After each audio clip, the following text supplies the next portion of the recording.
Hey, good afternoon, everybody. Tom Stewart here. I'm with Liz Trotter. Our guest today is Mike Callahan, and this is Smart Business Moves.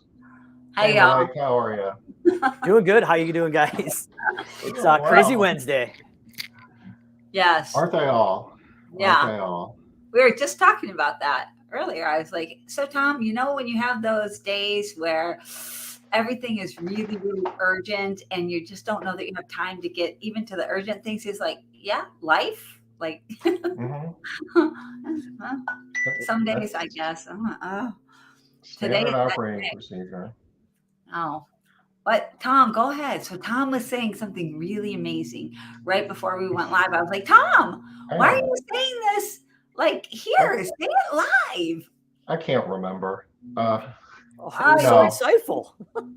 I know. no, it was talking to Mike. I mean, Mike truly has innovated. The home service industry does a lot of work with house cleaning businesses and a few other verticals as well. But we were talking about, and I'm going to be rambling about this a lot over the next few months because it's kind of a big deal to me. We started cleaning business today back in April of 2013, and we wrote our anchor article for that. And this was back when we spent a lot of time doing this type of stuff. We interviewed a ton of people about the future of the residential cleaning industry. And a lot of the feedback we got was about how technology was going to change how we do business and automations and stuff like that. And that was like a concept that seemed like that was a ways out there. But Mike has really innovated and has basically taken that concept and made it come to life. And it's happening a heck of a lot faster than it used to. Like back 2015, I'm guessing, I might be wrong on the year, but we worked with ARCSI to do the Disruptive Innovation Summit, a whole day workshop in Orlando, Florida, as part of the ISSA convention, just talking about how technology was going to change how we do business. And a lot of that was about stuff that was coming, but it wasn't quite here yet.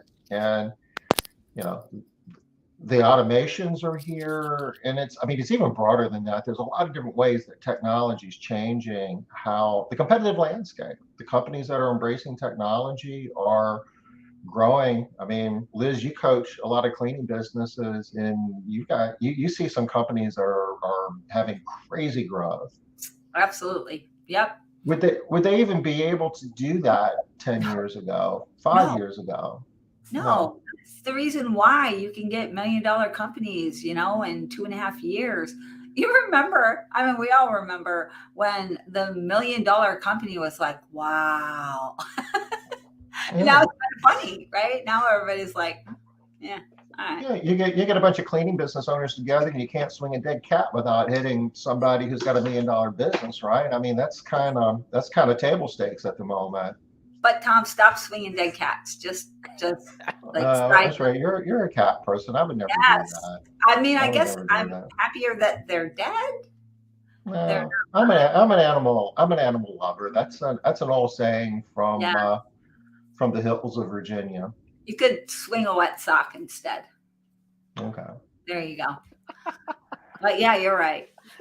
Um, the way it is now, everybody's, it's so much easier to make money now with all the automations. And actually, not just with what Mike's doing too, but like MaidCentral is along the same lines, Tom. Right? Well, So, it's a tech stack. It's about your technology stack, and there's a lot of really awesome tools out there. And if you get the right ones and put them together, it can be a significant competitive advantage. What are you seeing, Mike? I mean, gee whiz, you're working with businesses, tons of Yeah, businesses there's I every mean, day. there's a lot of great stuff going on outside of what we're doing. I mean, it's crazy because as you're still looking at the stats to break $1 million, and actually do that, it's still only 3 to 5% of all businesses. But I think what's really going on here is the ecosystem that you guys have built. You may be able to swing that wet sock or dead cat and hit another $1 million business. But if you look at a national perspective, those stats really haven't changed that much. I think the ecosystem in the organizations that you guys are in right now and the ecosystem that you guys are teaching in are just a lot more educated contractors, and they're adopting these technologies. You've had Riley Patoshnik on. Riley's doing some great things of pushing SMS and some other things that he's doing with his websites and SEO. Libby with Recruit. They're the ecosystem that you guys have brought in around smart business moves and MaidCentral, and cleaning business profits there it's something to be said.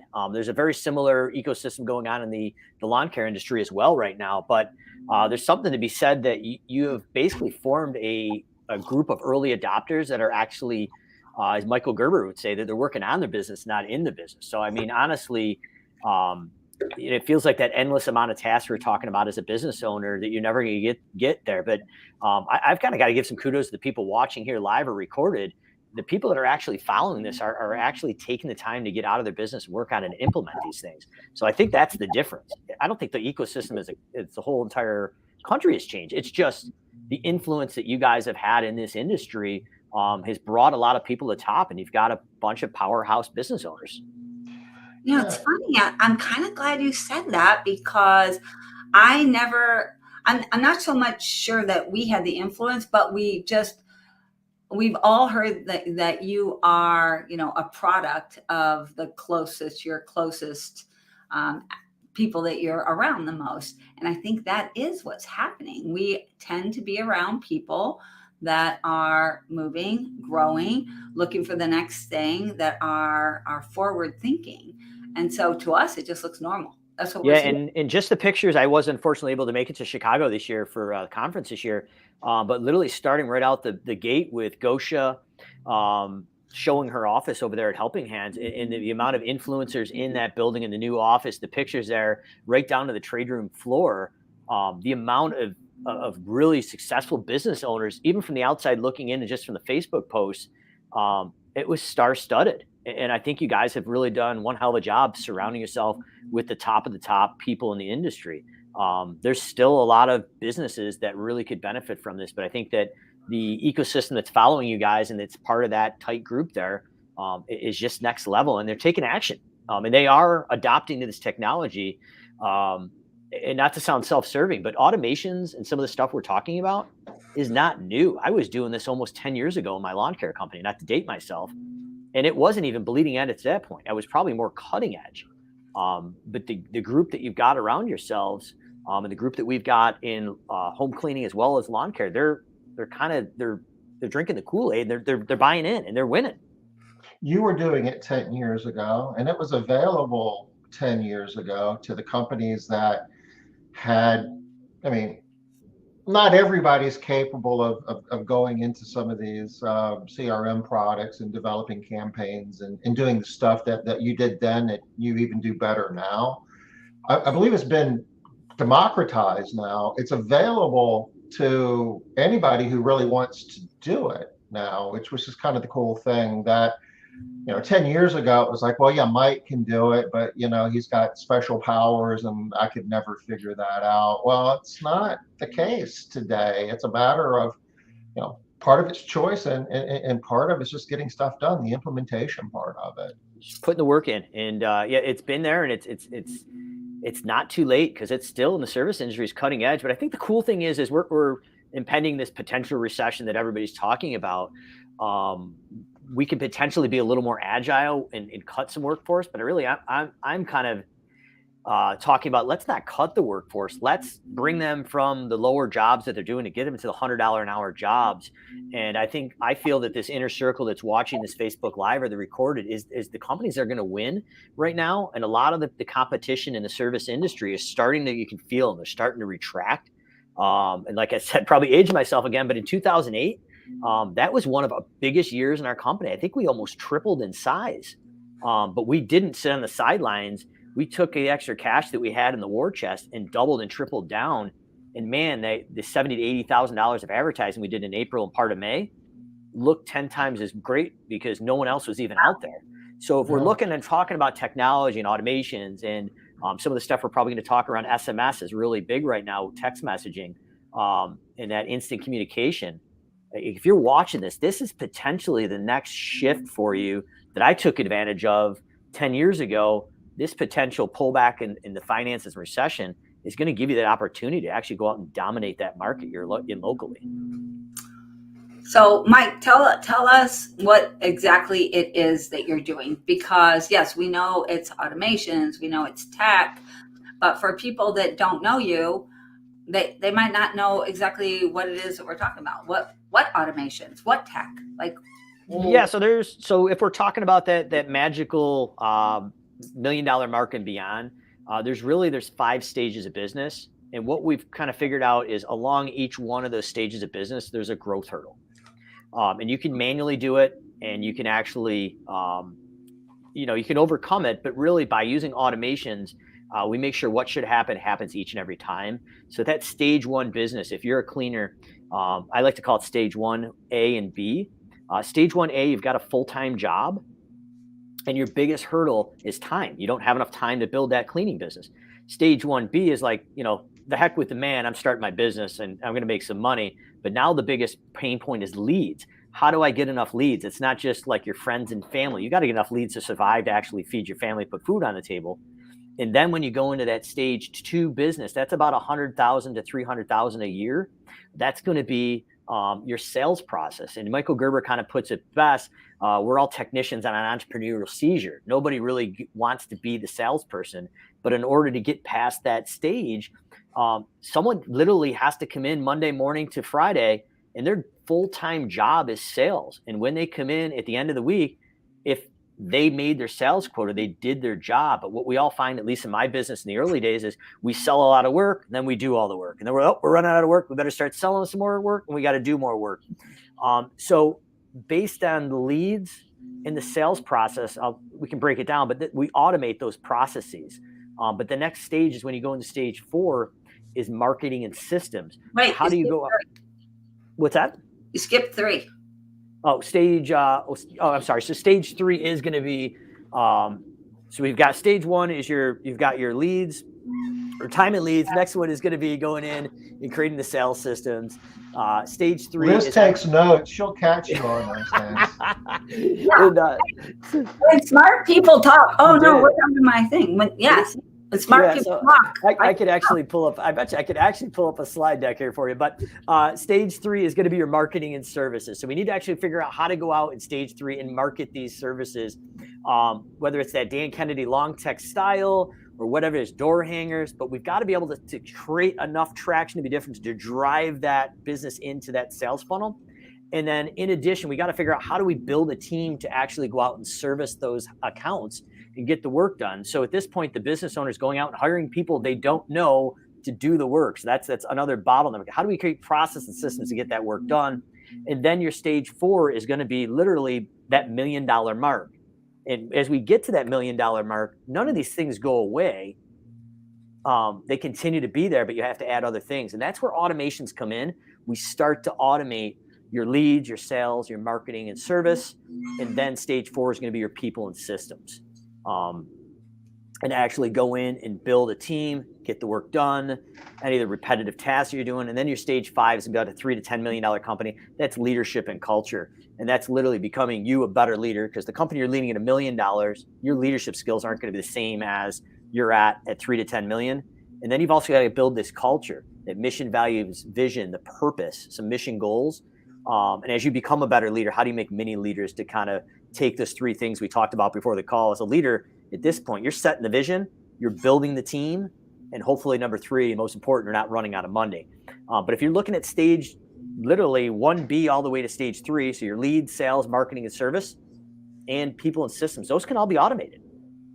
Right. And there's 3 core areas in your business you're going to automate. First thing is your sales, and those are going to tackle your sales and marketing systems.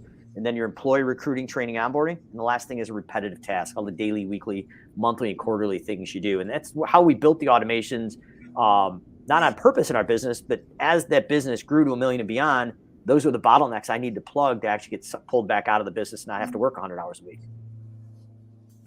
Okay, so go ahead, Tom. Sorry. No, it's interesting though, because the steps that you're defining, especially like 3, 4, and 5, once you start getting to those points, those are points of differentiation. Those separate, your cleaning company from, the independent working out of the trunk of their car or some of your competitors. And that's part of the whole scaling process that I think that we're seeing as well, that there was a time that we were all wringing our hands over how do we compete with independents and the people who don't have the overhead and the cost and so forth of running a legitimate business. I think that's changed. I think that's changing, and I think that we're seeing that if you can provide a differentiated product, and the technology is part of that, the repetitive tasks, not only does it save you cost as an operator, it gets done better. If it's set up where it's automated and you have a busy day and somebody doesn't come to work, no sweat, because those things are still happening.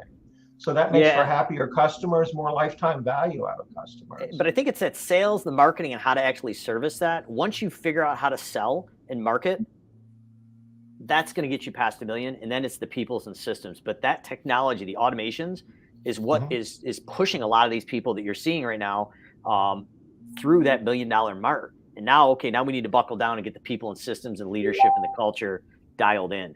But that's where it comes in. And like I said, it never goes away. But you can put your head down and grind through it. That big, hustle, like the Gary Vee thing, grind. That's not sustainable. So we've got to figure out how can we actually utilize a software platform like MaidCentral with some automations and actually buy that time back and then start working on the people and systems a little before we get to that $1 million mark.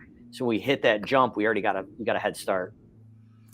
All right. So this is what I just heard you say, and I know this is not what you meant. So I know other people that, especially smaller businesses, are hearing this. So I have no hope to grow to $1 million business unless I buy your product and then I also sign up for MaidCentral. Like, there's just no hope for me then, right? Nope. That's absolutely true.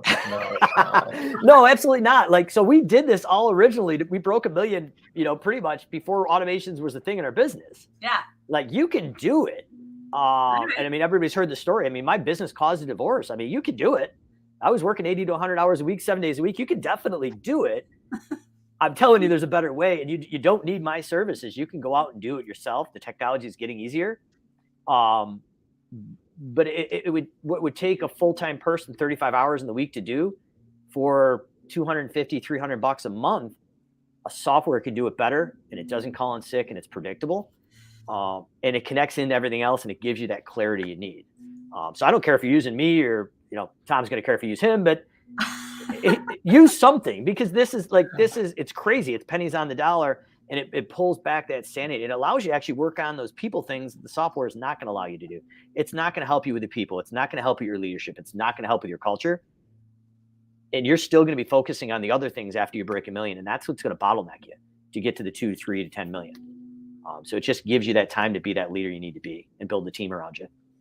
Okay. So small businesses struggle in this area. So actually, I was just talking with somebody on a call today, and we have this thing that we do every month in the different circles called Forum. And the person brings like their core issue, the thing that they just can't get past, and it's making them crazy. And this person's issue was sales. And she's saying that she doesn't want to have to spend $1,500 a month to get an SEO guy that's then gonna like revamp her website, and then is going to also make her pay even more money for AdWords. She's like, I just don't feel like there's any other option out there. That's it. That's the only thing that I have to do, and I just don't want to. There's got to be a better way. What do you think about that, Mike? I think at some point, and I guess it all comes down to your client acquisition cost and knowing the numbers non-emotionally. And I don't think there is a way around it nowadays. You need a website, you need SEO, you're gonna need organic and paid traffic. And that's not even talking about automations or anything I do. You need that lead generation to hit your website or call your office. And I think that's the scary thing in most service businesses, cleaning, as well as lawn care that we work with a lot, is a lot of the business owners are not looking at the statistics of the cost of doing business. And if that, I mean, like Riley's father, Jonathan Petoshnik, kind of put it best. He gave a great analogy. Imagine we have a Coke machine in the back here behind me, and all your ideal clients are sitting in there. And every $100 you stuck in there, your ideal client popped out, and you knew they were worth, say, $10,000 client lifetime value. Well, it's the same kind of analogy with SEO. If you're paying $1,500, but it's consistently kicking out 15 to 20 clients at $125 acquisition cost, it's a no-brainer. But I think we're looking at the big ticket. We're actually not looking at, okay, I'm spending $125 to get $10,000 client lifetime value. Now that's a whole different equation in my mind. And I don't know if that makes any sense, Liz, but I think the perspective needs to change. And the companies that are winning have a different perspective. It's not $1,500 a month. You would jam every dollar you had in that machine or to get, customers out at that rate. Now, assuming that you've got the workforce to, service them and so forth, which isn't always a safe assumption either. So you need tools, you need data to manage all of this. But if you've got the numbers, you can look at SEO and AdWords and other types of paid advertising as an investment rather than an expense. And when the flywheel's spinning and you're jamming that $100 in and you're getting a customer out, you're jamming, as many as you can. I mean, it sounds ludicrous, but in the condensed sales season for the lawn care season, between April and the middle of May, 70 to 85,000 on average. Mm-hmm. And it was like clockwork. We knew if we stuck it in across 3 or 4 different platforms of advertising, statistically, it came out every year. Now, the crazy thing is when we first started doing that, it was all direct mail. And it was literally, if you had a snowstorm, when you actually had all of it setting at the post office, we had one year where it literally flopped. We had a foot of snow when they all went out. We couldn't control it. So the cool thing is with a lot of this digital marketing now, not necessarily for home cleaning, but in different verticals where it's really seasonality. If like the sun's not out, they're not thinking about that service they need on the outside. That's the scary thing. But now with the technology, you can actually kind of trigger when it goes out and then it doesn't go out. So that's cool. But I mean, that's, $80,000 in a month and a half is a lot of money. But it was, people thought we were nuts. But back in 2008, like that's how we grew so much because nobody was spending the money and we just doubled down. So, to the question, somebody say, well, I don't want to invest, I don't even think you said invest, spend. I don't want to spend the money. And it's like, well, don't spend it, but you've got to invest it. I mean, we've worked with business owners who don't want to return an email or answer their phone either. I mean, there's a lot of things that we don't want to do in our business, but we need to do in order to be successful. And investing, properly in your business is part of it. And technology is the same way. I don't want to spend money on software and things that go and the support that goes around it. Well, you can choose not to, but the companies that are being most successful are making those investments. All right. Well, here's the next little piece. So her response to that was this. Yeah, but like investing in SEO and that kind of stuff, or spending money on SEO, etc., that's like radio advertising. You don't know if you're actually, I don't know enough about it to even do it. How do I know if I'm actually getting anything from this money that I'm spending? So what about with automations, Mike? If people are investing money into automations, is there a way for them to see a connection between what I'm spending and what I'm making? And this goes directly to these companies that are going from, I've done all the work myself. I've never done any advertising. I've never done any marketing. And I got here just by doing all of these things. Why do I need to do something else? Because what got you there is not going to get you where you want to go right off the bat. But yeah, if you're looking at it truth be told, there's not a lot of companies doing what we do. But there's 3 areas. If I'm going to look at an automations company that I'm looking at for ROI, or if I'm doing it myself, I want to look at for sure. The first one is once we've got that lead acquisition from the website and they get in the software, the CRM, we want to look at your close ratio. So what is your average close ratio for your estimates? The biggest return on investment right off the bat is the estimate follow-up. If you're not following up at least 5 times across different communication channels, you're probably losing 80% of the work in your market. So we'll see closing ratios on estimates, if they've never followed up automated, double and sometimes triple. So you should see a massive surge in the first 60 days right there. That's awesome. The next thing I'm looking at is upsells. So one time to recurring, if we're doing a special upsell around the holidays for a deep clean. The stats I was just looking at today in a couple of the lawn care companies, I don't have this handy for cleaning today off the top of my head, but realistically, if you're a lawn care company using us for an upsell, if you're not getting 60 to 80 estimate requests for an upsell expansion play in the first 48 hours, something's wrong. So like the system will pay for itself literally, or pay for your own time right off the bat. And then the other area I'm looking at is your long-term nurture. So we're providing free value and educating the consumer, and that's going to go to your leads, your clients, and your canceled clients.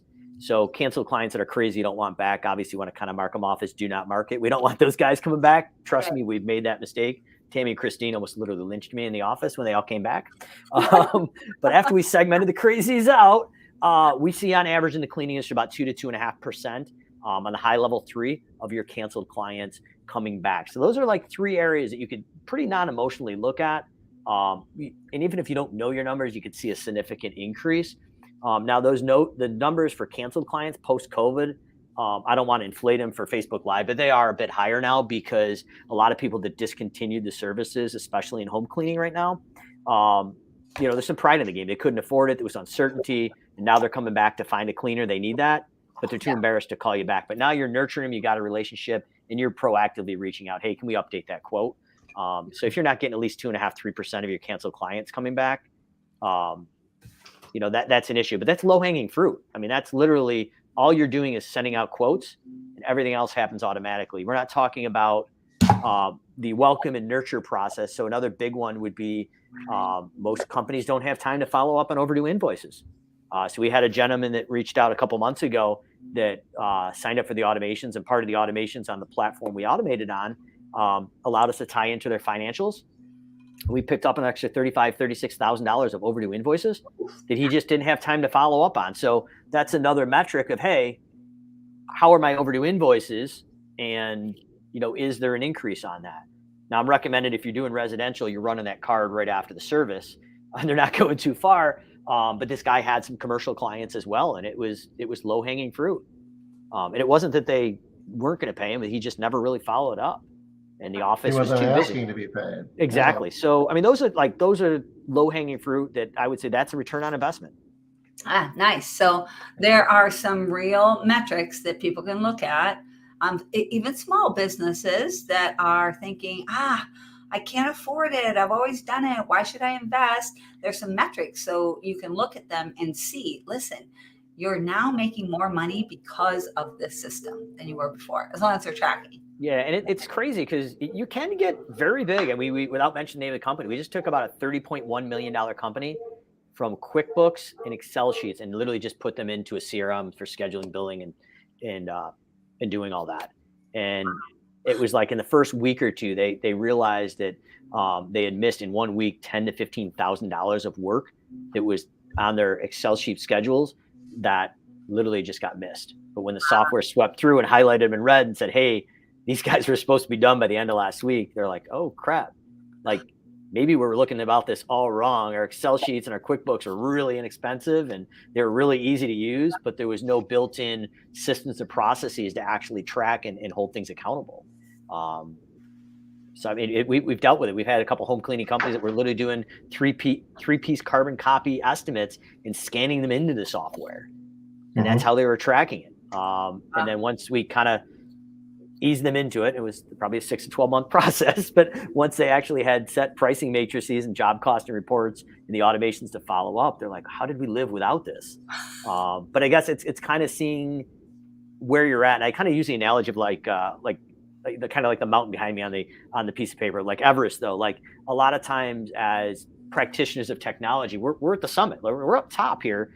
But a lot of people are down here and we're trying to prescribe everything up top, but we really need to come down and meet them where they're at in the stage of business and say, okay, if your biggest issue is sales or leads or marketing or how to actually build a process to provide the service, we need to meet them where they're at and we gradually walk up that mountain. We're not throwing it at them. And that's the biggest issue.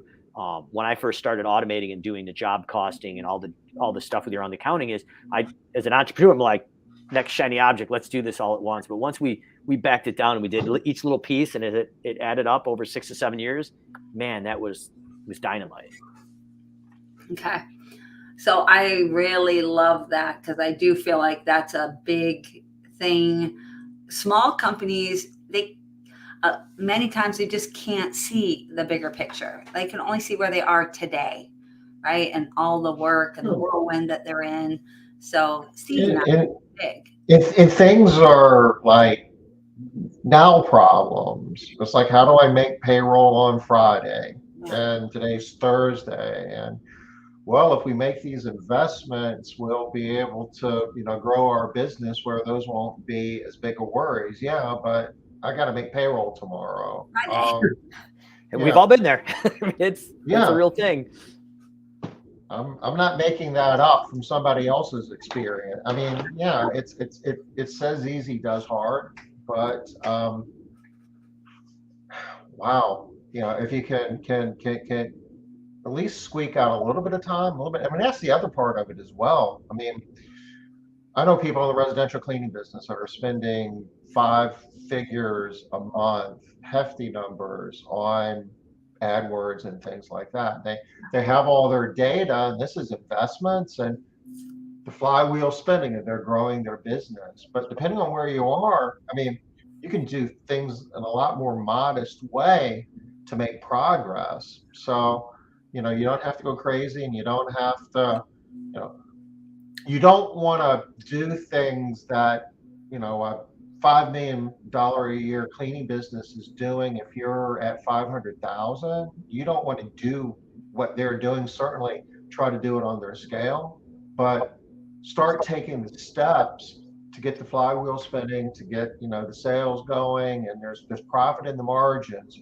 All the stuff that Mike's telling you is there's customers out there that will sign up for your service. There's more revenue that you can have without really burning a lot more calories or even making any type of meaningful investment. It's not a, for some of these simple automations, you can get your money back real quick.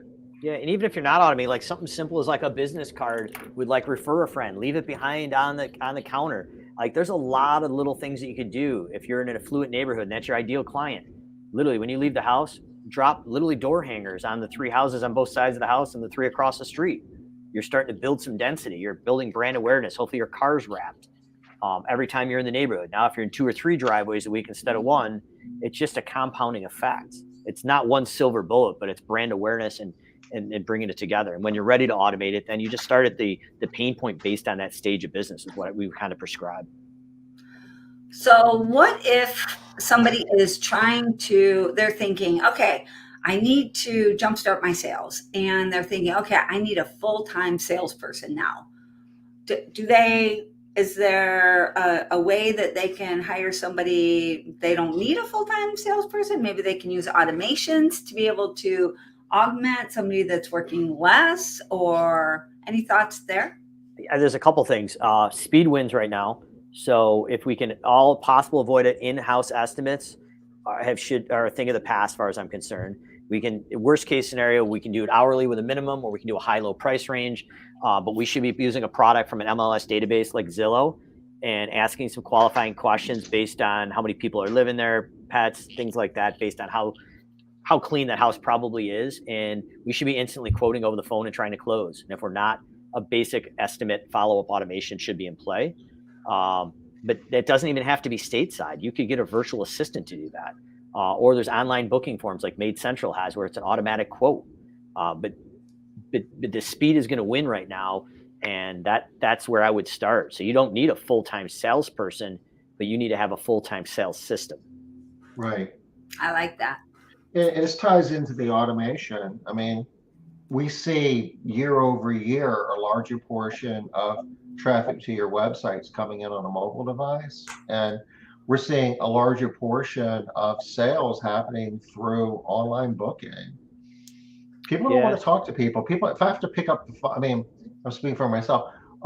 Every year, a larger portion of our potential market for clients in the house cleaning industry have a preference not to have to pick up the phone and deal with people. And Tom, I got a great example of that today. Not officially releasing it, but we actually just acquired another company. It's going to be under the Simple Growth umbrella, but it's actually under separate LLC with separate insurance. And I literally went on, signed up for QuickBooks today. And within about 10 minutes, I've got a $3 million liability policy that I didn't have to talk to anybody. Clicked a few buttons, entered in some data, and literally had an email within 5 minutes. And it got a $2 million plus another $1 million aggregate liability umbrella and a whole bunch of other stuff with it at a great price. But I didn't want to call anybody. And they made it so stupid easy that they're like, okay, now your QuickBooks account's set up. What else do you need? Do you need payroll? Do you need Berkman's Comp? Do you need this?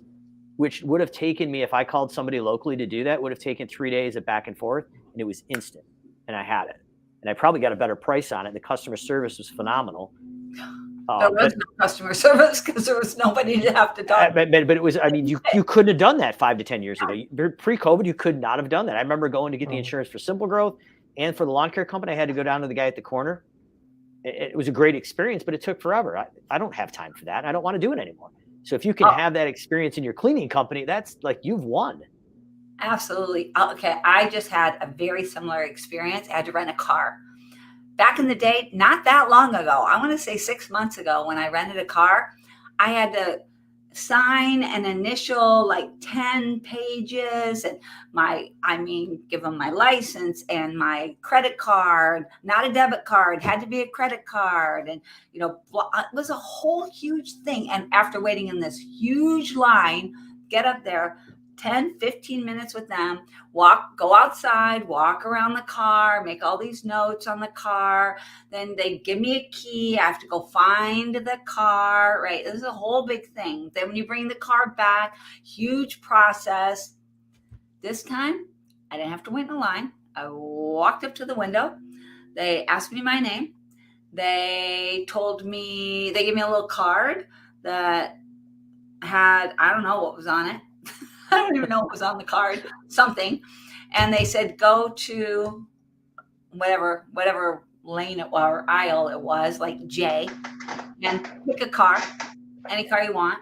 The keys are in it, and just put this car on your dashboard so that you can leave. I was like, I don't understand.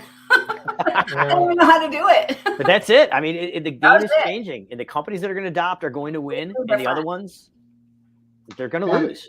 And if you have a choice between using rental car agency A, which puts you through the routine that you used to use, and rental car agency B, which makes it, they call it eliminating friction, has a more frictionless process. Yep.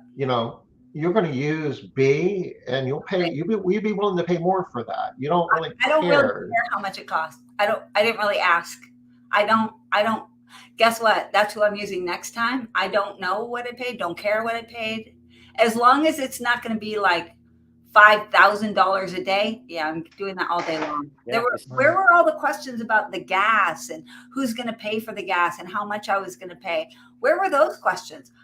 I don't even know how gas got in the car. I don't care. When I came back, they didn't do anything. They just pull up, take your stuff, and go. I don't even understand how they did that. How did that happen? Like, how you feel like you're cheated. It's supposed to be harder than that. Way harder. Like, I just walked out and got on the shuttle. The whole process, their portion of it was no more than 7 minutes. That's what we're talking about. That is where introducing systems and technology are going to win. Whether you do it yourself, you pay somebody to do it, that's a whole different story. But a lot of the technology is simple enough where you can get the basic stuff yourself. And I love that idea of, I didn't really care how much more I'm going to have to pay. It's worth it. So I'm thinking that your system is exactly the same. It's creating such a ease for people that why would I want to continue shopping? Like, this is just so easy. The reality of it is, if it's hard, there's a reasonable chance you're not going to do it. If you're trying to do it yourself and you find out it's hard, it's like a lot of things. It's like doing rate increases. We all should be doing rate increases at the appropriate times, and more frequently now with inflation. A lot of people don't because it's just hard. Yeah. So so it doesn't have to be hard. Mike can make a lot of this stuff real easy. Yeah, but even if you're not calling me, you gotta just look in those little business, the little pieces of the business, and start to chunk away at them, because it's the movement is already shifted, and we got to get ahead of that. It could pay big dividends if we do hit this recession that people are talking about. If we don't, it's going to be a huge benefit for you. But buying that time back to work on the higher level things is going to set you up for success to break that $1 million mark. And if you've already broken it and you're just grinding through it, it just makes things so much easier. And a lot of it will give you that non-emotional data that I love running a business, because now that clears up your SEO questions. Like, why should I spend it? I'm not spending, I'm making an investment. For every 1,500 I get in, I get 30,000. That makes sense. Why wouldn't you? Yeah. So Mike, can you tell us a little bit about, or tell the audience just a little bit about, like, what are some of the things that you can make so easy, right? Like, specifically, what can be really easy for our customers, which make them want to spend more money with us, or what can be so easy for us that we can just go on and do something else? Yeah, I mean, if you're doing it yourself, there's going to be some time investment. You're looking at thousands of hours we put into these Navy split test them. The way we actually provide our service is a done for you turnkey system. We complete with marketing copy for emails, texts, and call scripts. It's not award-winning writing, but it's pretty good. And you can go in and customize and make the documents yourself. I mean, but literally from the website lead capture, if you're using MaidCentral, we're going to recommend you use the online booking forms. That gets right in. We recently just did an integration with Tom over at MaidCentral, and we've automated Castle Keepers as well as Matt's company over there. And we've got probably, I don't know, close to 20 people ballpark now in the last 2 months that have joined on with good results. But it's a turnkey solution. That are MaidCentral partners. MaidCentral partners, yeah. We've got well several hundred in cleaning across all the platforms. That's our latest integration with MaidCentral. But it's a turnkey solution. So everything's done for you. You go through maybe 2 hours of onboarding calls, one to intake the information, and then the second one to train you how to actually use the automation, really where to go in and edit the documents. Because all you got to do is submit the estimate. Everything just happens. But you get full, complete life cycle marketing. So when you say everything just happens, for people that have never used an automation, they don't know what that means. What is everything? So they would hit the online booking form. Yeah. We'd automatically send them some short-term education to educate them how to do the cleaning themselves. So we're going to be talking about the difference between a one-time deep clean versus a reoccurring clean. So your deep clean, we're going to educate them what the process is, how we're really doing the full clean of the house, how the reoccurring clean is different, what's included in it, any sales or price objections. So I know you guys have seen Marcus Sheridan a few times at the ISSA events. Marcus has a book called They Ask You Answer. Marcus was doing the same thing in his pool company that I was doing 8 or 10 years ago in my lawn care company. But we're addressing the questions that people are asking that are slowing down the sales process. So do I need to be home to have the home cleaned? If something breaks, how are you going to handle it? Whatever those questions are, let's face it, people don't trust themselves to hire a contractor. They definitely traditionally don't trust us as a contractor to do the work. Now through this, they'll trust us, they'll know, like, and trust us. So we're going to educate them around the service, create a higher perceived value, and we shorten that sales cycle through education. That's all automated based on the specific service they're interested in. Cool. Then once we submit that estimate, so that happens automatically. Once we submit the estimate, it follows up 5 or more times via automated email, text, and phone calls. And we're going to create some scarcity. The routes are filling up, some urgency. Hey, do we have permission to close out your estimate around day 20? And a call to action, a CTA. Click here to sign up, or click here, maybe I got some questions I need answered. That happens automatically. Once they become a new client, we welcome and acclimate them. So literally the first email goes out, says, hey, welcome to our cleaning company. If we require a credit card on file, that PCI compliant credit card form could be on there, so that's tackled. And then we're going to follow up. So if it's a reoccurring clean, 30, 60, 90 days. If it's a one-time clean, we're only following up once. So we know exactly based on the type of service they had. But the key is it's personalized. It doesn't look automated. So it looks like somebody from your office, Liz, typed in, hey, how's the service going? And you may just get the response back, the cleaner's doing a great job, but occasionally they're not wiping down the tiles in the master bath. That could become a cancellation issue. We've tackled it and we've adjusted it. Then we go in and we nurture them through happy holidays, all your major US or Canadian holidays. Our monthly newsletters, we're talking about what they should be doing in their home or around the home at proper times. So as we're going into the holiday season, nice. Maybe proper techniques for stove clean out, fridge clean out. And we're providing just valuable education around that. We're not selling them anything. but that's going to your leads, your clients, and those canceled clients who we want to nurture and bring back. So we're going to get them in there. We can run some specials as well in there as well. Then we're going into a process that's already built into MaidCentral, but we call it Be There, Been There, but basically it's a pre and post notification text or email when the cleaner's coming and leaving. And then depending on the software, we tie into the financials. So credit card expiration and then overdue invoice process, all the way up to assigning a task or to do for somebody to send them to collections.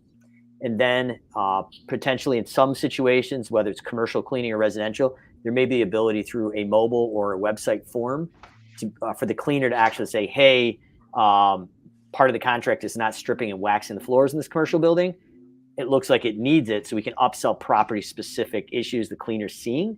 Nice. And then in addition, we go to 5 to 8 upsells after that that are timed out with the seasonality, and especially in cleaning, one time to reoccurring. So somebody signed up for a moving clean, if they don't have a reoccurring clean, 5 to 7 days, that system nicely goes out and does that. Because usually we're too busy to do that. Yeah. So you say, what happens and it just happens? All that literally happens when somebody requests an estimate and you give them the estimate. Literally turnkey. Nothing, like it's set it and forget it, literally. All you have to do is update your documents, and we give you a full slate already pre-built out with content. And I don't even want to say it's generic. It's pretty good stuff. Most people don't change it, but if you want to go crazy and revamp it, those documents are yours. You go in and you go crazy with them. But I do recommend, if you're looking at it and there is no logo and it looks like it's sent from the estimator's iPhone at day number 2, that email closes at 20%. Don't touch it, because there's a reason why. So it's not because we just stuck it there because we thought it was cool. There's actually data behind these. So day number 2 email, if you're doing it yourself, make it look like it's sent from your iPhone, and literally on average 20% of the people that open that up will actually buy without you ever talking to them. Yeah, that totally makes sense. That's genius. I love that. So you did a really great job of running through like the specifics of the different things. And I think that hopefully that makes it a little bit more clear for people, like all the different pieces. Like one person trying to do all of those things for one client is a lot. But and the fact is, it's not humanly realistic for somebody to do half of those things. No, it's about would not happen. Yeah, 750 or above in sales. What we find from the research we did is it's about 30 to 35 hours a week of mundane, repetitive tasks that are pulled off the office staff. And I'm not going to go down the rabbit hole, but that's just the first piece of it. And Tom, obviously down the line, maybe we integrate the rest of it. But we've got basically employee recruiting, training, and onboarding, complete with video training for the software and the field staff. And then in addition, the repetitive task of all the things. Now you've got 30 or 40 solo cleaners or subcontractors. And if you don't tell them what to do every day, every week, every month, it doesn't happen.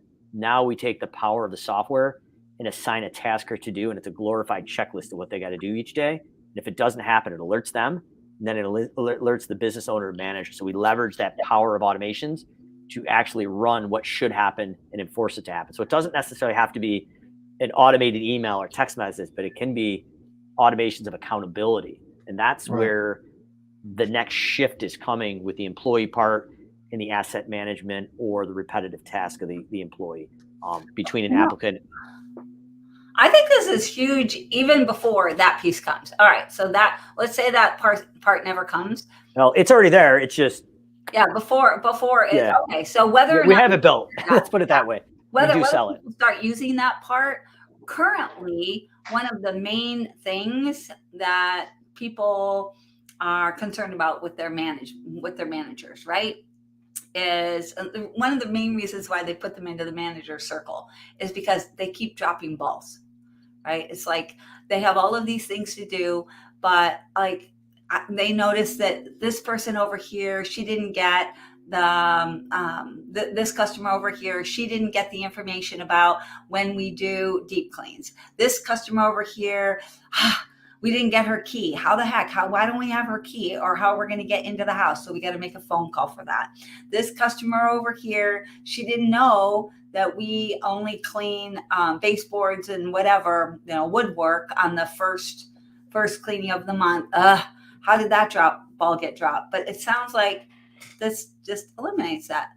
Yeah, it would encompass it all. And it's crazy. So I was working with one of our clients in our masterminds group, and they were letting someone go, and it was a huge surprise to the employee that they were getting let go. And I was like, well, Dave, like, it should really never be a surprise if someone is going to be let go. But when they got so busy that they weren't doing their one-on-ones and there wasn't an accountability cadence, I'm like, but everybody should know where they're at every day they walk into this business. And it should be really easy. And we've got the big 3 accountability, and either you're doing it or you're not. Let's coach up or eventually coach out. But that was that kind of that repetitive automation that would hold that manager to that ability to treat that transparency and actually have that conversation with the employees. So it's hard because I feel like a lot of our employees will walk in and they don't know where they stand each day. And really that's our fault, but we're not taking the time and holding ourselves accountable to do it. And part of that repetitive automation, even if you're doing it for yourself, is one of the areas we automate is around the owner and the manager. Right. Okay, you just turned people off right there, Mike. People are like, "What?" Well, I mean, hey, if you've got quarterly taxes due and you're the one responsible, you better have something in there holding you accountable. Yeah, absolutely. And that's part of the stuff you would, if you're building those, that's the stuff you want to tuck in there. Okay. Or if you got an admin filing it, like, hey, I want to make sure Tammy and my team's filing the taxes monthly now. Yeah, every month, not just the months she remembers. Exactly. And she was with me at the lawn care company, so she remembers a few months we probably did miss them in the early years, and the $1,500 to $1,800 whack in the wrist we got. So that it happens. Yeah, it totally happened. We were just talking about that. It happens. Yeah, it's so funny that you said that. And most of the time when that is happening, it is because things get dropped. Just because it's, people get busy. Tom, you and I remember the person at Foundations that had how many leads in her email? Yeah, very much. And it's like she doesn't return them. She isn't doing anything with them, but felt that she needed to spend more money on marketing because she needed business. Yeah. So it's interesting. I'm actually getting back on stage next week, and part of my talk is about the 5 stages of business, but we're really going to be talking about the 6 areas where basically you've got garbage cans, like you're literally throwing money away. And that's one of the 6 areas. So like, if you're driving money with that SEO list, you're like, I don't know if that money is really worth it. Well, if there's something not on your website called a lead magnet, where you're giving something of value away for their first name, last name, and at least an email and hopefully a phone number, you've lost it. But now we could take that lead and nurture them. And when they're ready to buy, they're going to be thinking about you. So there are some key areas, and there's about 5 to 6 areas in your sales pipeline. If you don't have them plugged, we've talked a lot about them through the automations because they plug them. That's a big one. So it's not enough just to be driving them to your website, but what if they're not ready to buy? Like, we need to capture them and work them. I mean, that individual's got a ton of cash sitting in there. But how about all the estimates you lose, and you're like, crumple them up figuratively, and they're in the trash? You're like, like, why not nurture them? You already paid for that lead. Even if it was similar to cancel, that's actually higher. But only if 2.5% of those came back, like, that would be huge. Well, that same person that we were just talking about, she would, at the end of the month, she'd be so overwhelmed because there were so many leads that she would just send them all to trash. Just, all right, just mark everything as red and just not even deal. So, so hard, right? So hard. Yeah, but there's a monetary value associated with each one of those, is what I hear you saying, Mike. So don't throw them away. They might not be putting money in the bank today, but some of them will be putting money in the bank in the future, and you'll miss that if you aren't capturing them and nurturing them. Yeah, depending on your market, it's probably $7,000 to $10,000 client lifetime value. So even if you cherry pick a couple of those, 3 a year, that's $30,000 in your pocket. Yeah, we're not talking small numbers here. Yeah, no, that's awesome. And half of that would be profit in your pocket. So if you look at the cost of the SEO or the software or the automations, really, those aren't the numbers that you should be concerned about. It's the money that you're literally throwing out every day because you're dumping your leads out of your email inbox. Yeah, just dump without even contact. I'm just cringing because we probably used to do that in the back of the day too, I'm sure, but like, don't do it. Just don't do it. Busy. People are just so busy. And that's where I really feel like this can really help, especially small businesses. They're just like really are so busy, but they could turn this over to somebody. It sounds like it's completely reasonable. What did you say that they could be looking to spend, Mike? All in, like on the high end, $300 a month, like totally turnkey. That includes the automation software and the automation with us. And that's on the high end. I'm like, what the heck? Yeah, All that's the high end. So it's crazy. But this info, Tom, I'm gonna give Yeah, it over to everybody in the circles. yeah, and Yeah. those automations too, I guess, if you're looking at the big franchises, the $5 to $10 million anomalies in your market, it levels the playing field. A small solo or entrepreneur with 2 or 3 solo cleaners or contractors now can compete with the big players because you've come up as professional, if not more professional, if they haven't invested into it. Yeah. And you're there when it counts. And that's the key. And that's, it's pretty crazy that we now, small businesses compete with bigger businesses. Actually, they can beat them because they don't have the red tape. We can pivot a lot quicker. So we have a couple minutes left, Mike. I've got your website here. I dropped the link to your website in chat so everybody can have it.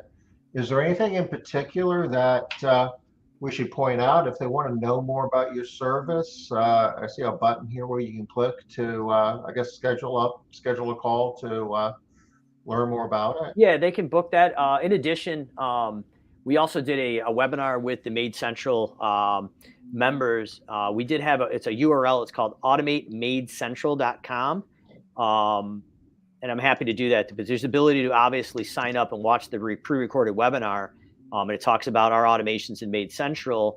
But the idea there is that we offer about a 45-minute free book a call there. And one of our 7-figure business experts that does work with cleaning companies will actually give you a free analysis on your business and tell you where the things you need to be working on, not just automations, but is it employee systems? Is it job costing? Whatever that is. And it actually, you come out with after the 45-minute call, they email you a really nice PDF and it shows you the couple things you need to be working on going into 2023. So as an added benefit to provide some value, I'm happy to do that. There's no sales pitch. But if you hit book a call, you can actually book that analysis right there. Okay. And the webinar that Tom and I did, the replay is there as well. You know what that sounds like, Mike? What's that sound like? It sounds like a lead magnet. It's close. Actually, it's really, there's no hook. But I will take that as a lead magnet. Sure, that works. That's good, right? Because it is something. The whole point of a lead magnet is you provide something of value, right? It's not okay to just throw something out there and not provide value. But that is something that's actually going to make a difference for people. Yeah. If not anything else, the webinar is worth the look because I literally lift the hood and give you the exact blueprint to do it yourself. So if you are one of those people that are going to do it yourself and tinker around, you're probably not a good fit for us, but I did give you the blueprint. And this is a different website. Is that right, Tom? It forwards. It's called automatemaidencentral.com. I dropped that link. Well, actually, here, I'll paste it in there. It's in the chat. Yeah, let's put that in there too. Yeah. So even if you think that you don't want to make the investment right now, you certainly owe it to yourself to watch the video and just educate yourself, learn more about it, because the day will come where you'll want to. And what I'll do too is I know we offered it to the MaidCentral folks there, but if people do actually want to go all in and they have MaidCentral, there's about $1,000 discount on the setup fee if they went like all in top level.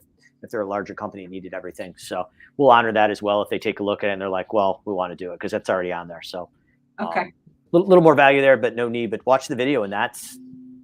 I know it sounds like a ton of really good stuff. Plus, I love that they will get that little chart telling them what they need to work on, and not just that what they need you to do, but what they need to work on. Period. Yeah, and Dylan and Josh and a couple other people, Virginia, on the team. We've got, I think, 8, now 9 business owners that have all scaled at least 7-figure, if not multi-7-figure businesses that are all past clients of Simple Growth that have sold their business and are actually working on our team now. So we get both sides of the equation. The rumor on the street is I'm collecting 7-figure business owners. So we've got a couple in the company, but they're really good, honest people, and they're not going to sell you something. So if you're not ready for automations and you haven't hit the summit of Everest and you're down here and you're like, you just need something to get you to the next growth hurdle, they're going to tell you what it is. And it's not a So huge if you want to sales sell pitch. your business, so if you want to sell your business for 7 figures and get an awesome job working for Mike, the first step is to click on the link. Yeah, we're always looking.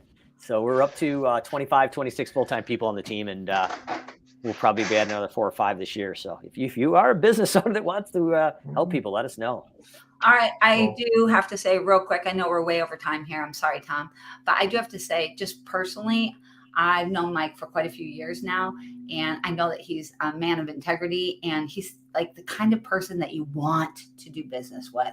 So just, he didn't know I was going to say that. Mom, we didn't talk about that, but absolutely, if you're looking and you're scared and you don't know who to trust, get a hold of them, because this is the company you can trust. Yeah, do your research too. I really appreciate that, Liz. We're not hiding anything. The social reviews and people out there, you'll recognize them from Facebook and your inner circles. And Liz, thank God I'm not following you as the opening keynote next week, so we're good. You're No. silly, Mike. You're silly. we worked with Mike, and I've known Mike for a good while, and he's got an awesome team. I mean, I've worked with a number of folks on Mike's team, so I mean, it's a good organization. And if you aren't doing automations, at least take a look at it, because it's not a matter of if, it's a matter of when. I mean, companies in the future, if they're going to be competitive, they're going to have to be using these tools. So if you aren't, okay, maybe we're not going to do it this month, but one day, if you're going to continue to do this, you will. You're going to have to. Okay, so we are in overtime, so we're going to go ahead and call it a wrap for today. Mike, thank you for joining us. As always, it's fun. An hour goes by pretty fast, doesn't it? It does. So good thing my wife picked the kids up, because we'd be in trouble. So I'm going to go home and get some dinner, and I really appreciate hanging out with you guys, and I can't wait to see you guys again in person. It's been too long, so it's been awesome. But I appreciate having me on, and everything you guys are doing for the service industry, specifically in the cleaning. Really, really, I think you guys are having a huge influence that you don't give yourself credit for, of the 7-figure businesses around you guys. There's a direct correlation. So awesome work for giving back to the industry. We will. Thank you, Mike. We're gonna be back next Wednesday, 5 o'clock Eastern, for another Smart Business Moves. Till then, take care, and we'll see you next week. Bye-bye.